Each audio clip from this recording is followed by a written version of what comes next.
3.3, the binomial theorem and Pascal's triangle. Binomial theorem. If a power of a binomial is expanded, the coefficients in the resulting polynomial are the binomial coefficients, and it is written as this one. Proof 1, it is evident that the quantity 1 plus t raised to n is a polynomial in t of degree n. To determine the coefficient of t raised to k, consider this product with n factors. Expanding this product involves selecting either 1 or t from each factor, multiplying the chosen terms, and summing the results. A term of the form t raised to k is obtained when t is chosen from exactly k of the n factors, while the remaining n minus k factors contribute to 1.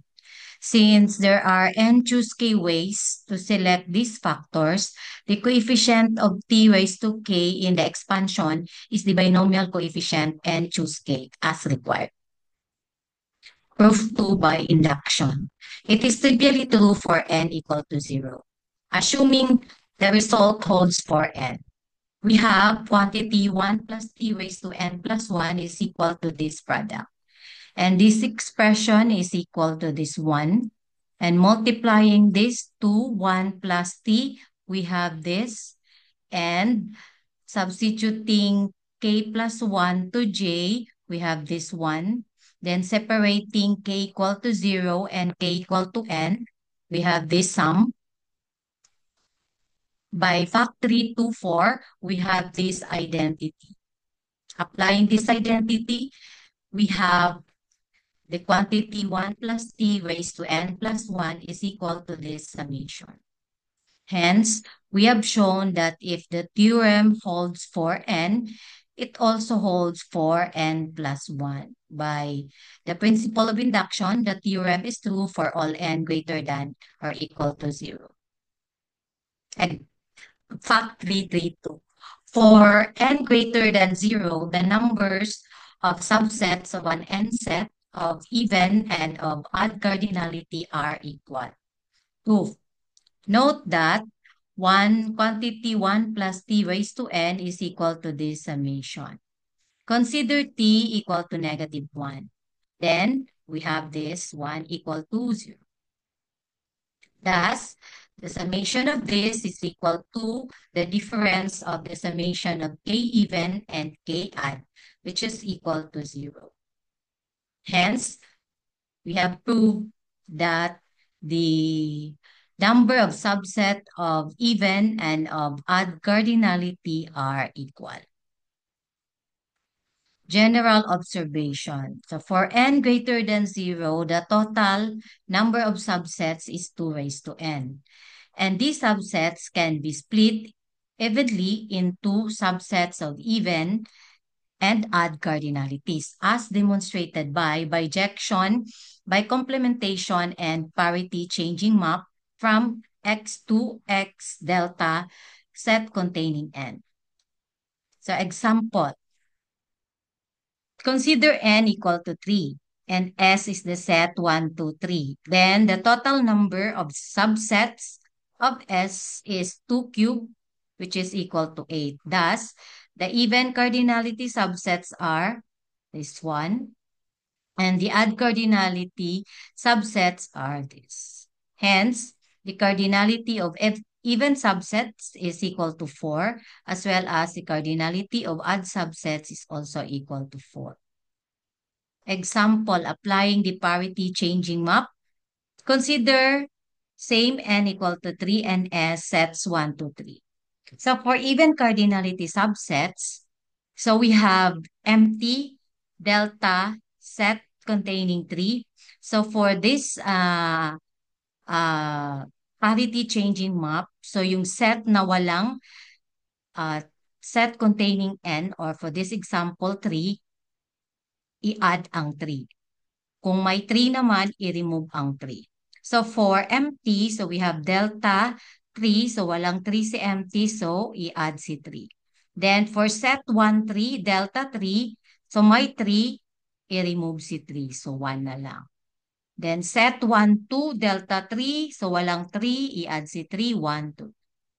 For 2, 3, i-remove si 3, so 2. So same for add cardinality subset. So 1 delta 3, so 1, 3. 3 delta 3, so empty. 2 delta 3, 2, 3. Then 1, 2, 3. Remove 3, so 1, 2. Hence, so equal ang cardinality of even subsets and cardinality of odd subsets. Determining the number of subsets of a set of size and whose cardinality lie in a particular congruence class. Example, consider n equal to 8. The subset of size divisible by 4 are those with k equal to 0, 4, and 8. So using the binomial coefficient, summation of this one, so where k is equivalent to 0 mod 4, so we have, so equal to yung k equivalent to 0 mod 4, so 0, 4, 8. So we have this one. So add, we have 72. Another example, consider n equal to 8. So the subset of size divisible by 8 are those with k equal to 0, 2, 4, 6, 8. So using binomial coefficient, so we have this one. So ang k is 0, 2, 4, 6, 8. Then applying the formula for binomial coefficient, and then add, we have 120. So from those examples, we have proposition 332. If n is a multiple of 8, then the number of sets of size divisible by 4 is 2 raised to n minus 1, minus 2, 2 raised to n minus 2 plus 2 raised to quantity n minus 2 over 2. So example for the proof. So consider n equal to 8 and the subsets of size divisible by 4. So substitute n equal to 8. Then, so we have 8 minus 2, so 6. So 2 raised to 6 is 64. And this is 6 divide 2 is 3. 2 cube is 8. So we have 72. Then using the formula for binomial coefficient, we have the same result equal to 72. Now for the proof. Let A be the number of sets whose size is congruent to 0 mod 4. And B be the number of sets whose size is congruent to 2 mod 4. So by factory 3, 2, A plus B is equal to 2n over 2 or 2 raised to n minus 1. Now using binomial theorem and let t equal to I, we have this. Using the polar form, 1 plus I equal to square root of 2e raised to I pi over 4. This one, so substitute lang. Then, erase sa n. So, i-distribute ang n sa power. So, si square root of 2 maging 2 raised to n over 2. And then, multiply ang pi over 4 by n. Since n is a multiple of 8, so si e raised to in pi over 4 maging 0 because 8 divide 4 is 2 and 2 pi is equal to 0. So e raised to 0 is 1. So maging 2 raised to n over 2 na lang ang quantity 1 plus I raised to n. Hence, 2 raised to n over 2 is equal to this summation. So take the real part of both sides. So the right-hand side, since I raised to k will equal to this 4, depending on whether k is 0, 1, 2, or 3 mod 4. So we split the sum of the terms when k is equivalent to 0 mod 4. And this will contribute to and choose k. And the terms where k is equivalent to 2 mod 4 will contribute to the negative end of and choose k. So we obtain a minus b equal to 2 raised to n over 2. So from these two equations, so ito yung nakuha natin kanina, ang a plus b equal to 2 raised to n minus 1 and a minus b equal to 2 raised to n over 2, we can solve for a and b. And since a ang hinahanap natin, so a is equal to 2 raised to n minus 2 plus 2 raised to quantity n minus 2 over 2. And so na-prove na natin yung proposition 3, 3.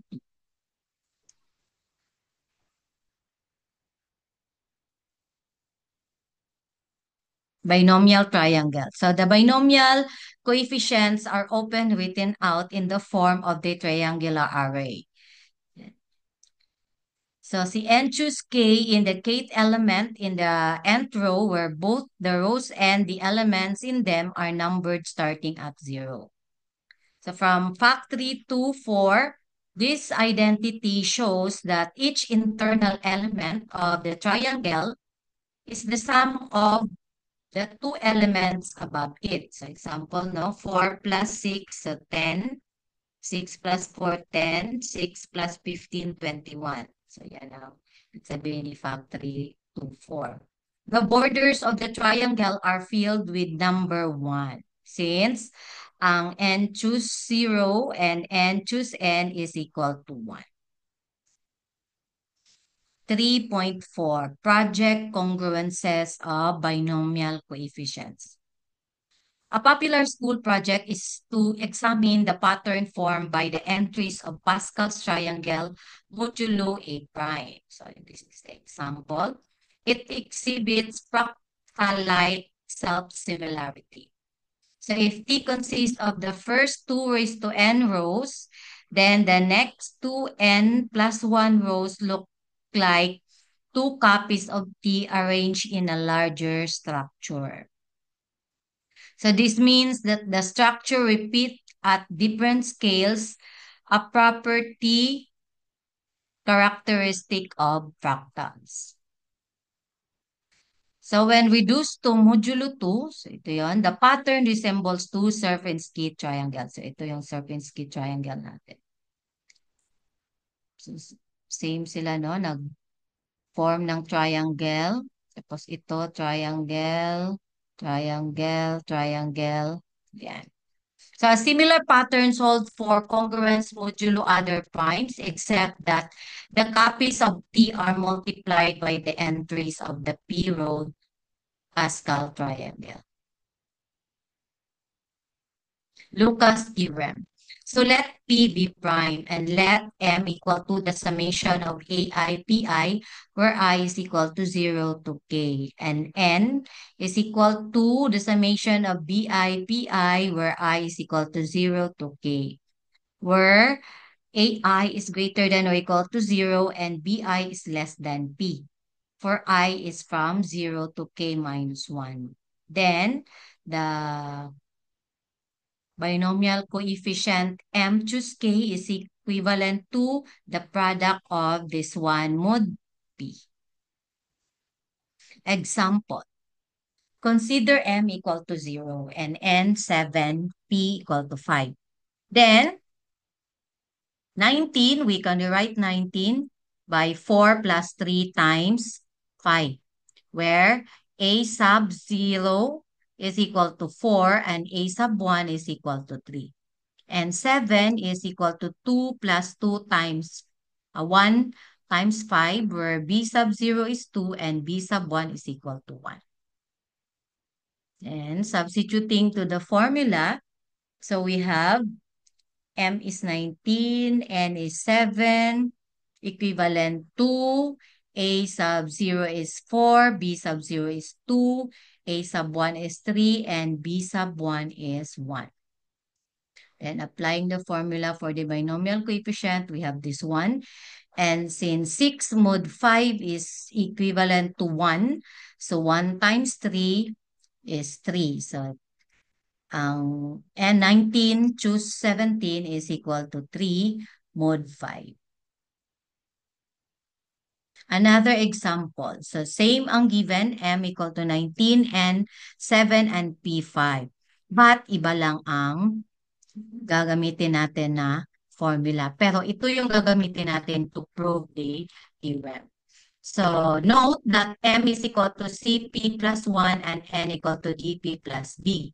Then, ang 19 is equal to this one, and ang N, which is 7, is equal to this one. So, C3 is C, CP5, CA4, CN7, CD1, P5, B2. Then, substitute those values to this formula. So, we have this. Then, applying the binomial coefficient, so same ang makuha na result. Just equal to 3 mod 5. And that, since equal sila, so ito yung gagamitin natin. Ito yung i-show natin. So, it suffices to show that M choose N is equivalent to the product of this mod P. So, let P be prime. Then, quantity 1 plus T raised to P is equivalent to 1 plus T raised to P mod P.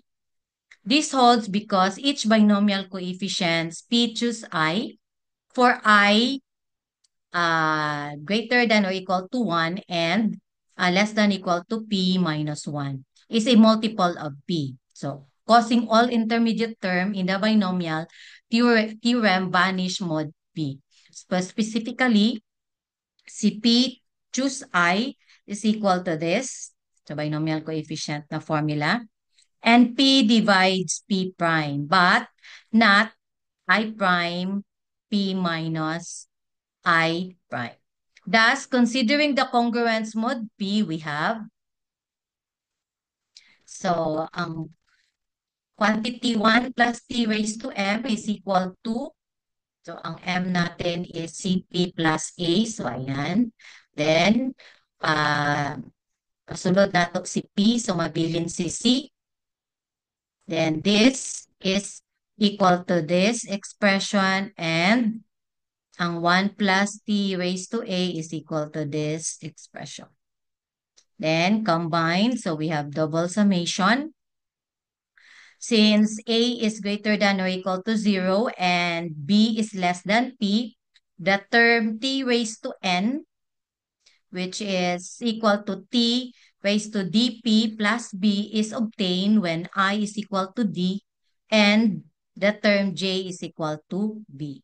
And which, ito yung hinahanap natin or gusto nating makuha na formula. M choose K is equivalent to the product of N choose D and A choose B mod